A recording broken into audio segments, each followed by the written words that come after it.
After Dr. Willard was the president and retired, everybody wanted his son, Dr. Joe, to come. He was a pastor of a large church in California, and I think I heard he turned down the school a couple times, and they kept asking, and finally he came.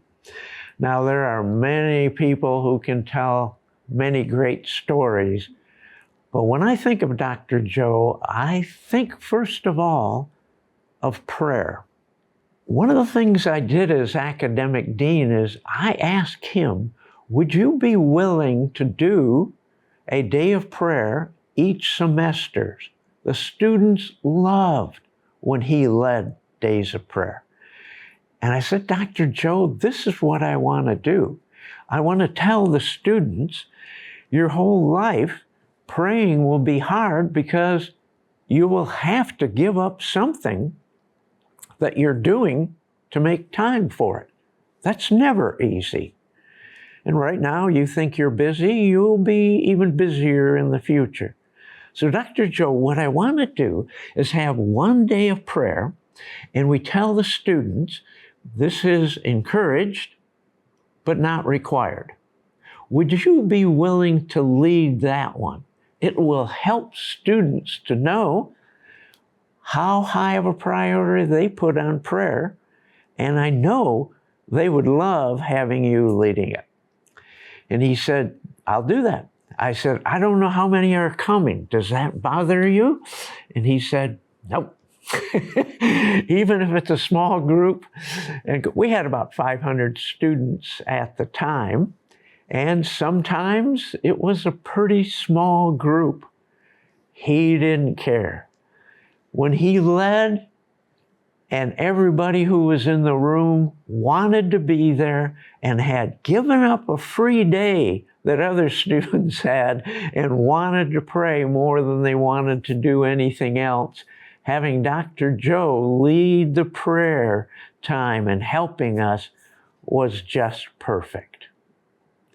Pastors know him as the person who gathered pastors from across a city, brought them together for 3 days of prayer and worship and getting to know each other.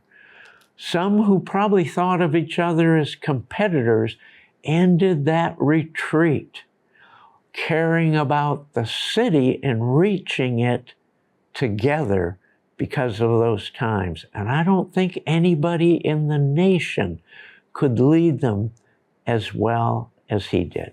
Dr. Joe turned down one of my requests. I thought every time he spoke in chapel to the students, I thought it was very good.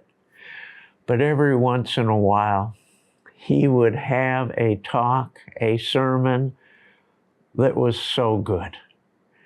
And I said to myself, every group of students needs to hear that.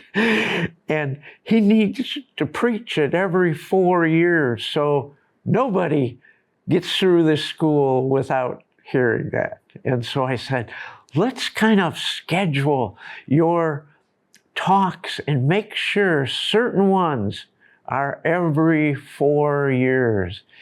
He didn't think it was a good idea, but I was just hoping, especially he had one on sexual sin that was so insightful, so motivating towards holiness that it just touched all of us, and I think changed us before we walked out of that chapel.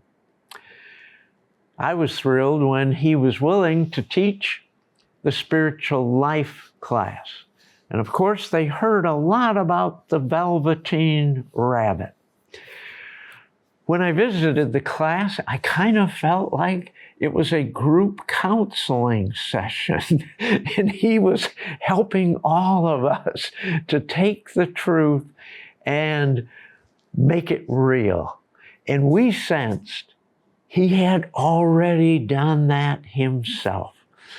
When I remember Dr. Joe, I'll remember somebody who not only believed the Scripture, but wanted to follow Christ in everything it said.